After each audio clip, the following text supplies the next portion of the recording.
Hello, आज मैं आप लोग को अनुलोम विलोम के बारे में बताना चाहूँगी। अनुलोम विलोम के क्या फ़ायदे हैं? अनुलोम विलोम के बहुत सारे फ़ायदे हैं। कुछ लोग कहते हैं कि अनुलोम विलोम का हमें फ़ायदा नहीं मिल रहा है। क्यों नहीं मिल रहा है? इस पर हमने कभी ध्यान दिया? नहीं दिया। इसलिए हमें अनुलोम विलोम करते समय अपने माइंड को सेट करना है।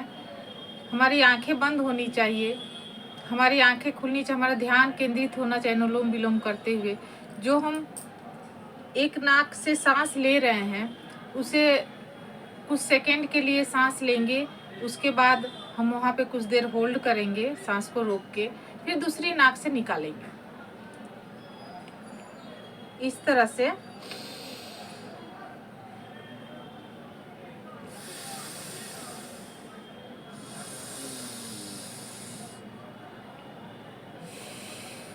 जो हमारा एक राउंड हुआ, यहाँ से लेंगे, यहाँ से छोड़ेंगे, लेकिन कुछ देर हम होल्ड करेंगे। होल्ड करने के बाद क्या होता है, हमारा माइंड के पास जो हमारा ब्लड सर्कुलेशन होता है पहुँचता है, हमारे पाचन तंत्र को सुधार करता है, हमारा जो स्ट्रेस लेवल है उसे ठीक करता है।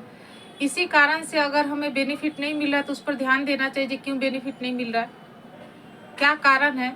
तो कुछ लोग गलत तरीके से करते, बहुत जल्दी जल्दी फास्ट कर लिया करते हैं, बोलते हैं कि इसका रिजल्ट नहीं आया। इसको सही तरीके से आप कीजिए, तभी इसका बेनिफिट मिलेगा। अनुलोम विलोम के बहुत सारे बेनिफिट हैं, मैं बता नहीं सकती। आपके पाचन तंत्र जो खराब चलती है उसमें सुधार होता है, हमारे जो हार्ट हेल्थ रहता है उसमें सुधार होता है, हमारी श्वास गति जो खराब रहती है उसमें सुधार होता है, हमारे कमर में जो पेन होता है उसमें भी इसका असर करता है, हमारे ब्रेन फंक्शन डेवलप करता है, जो बच्चे पढ़ने में तेज नहीं, कॉन्सेंट्रेट नहीं कर पा रहे उसमें भी बेनिफिट मिलता है।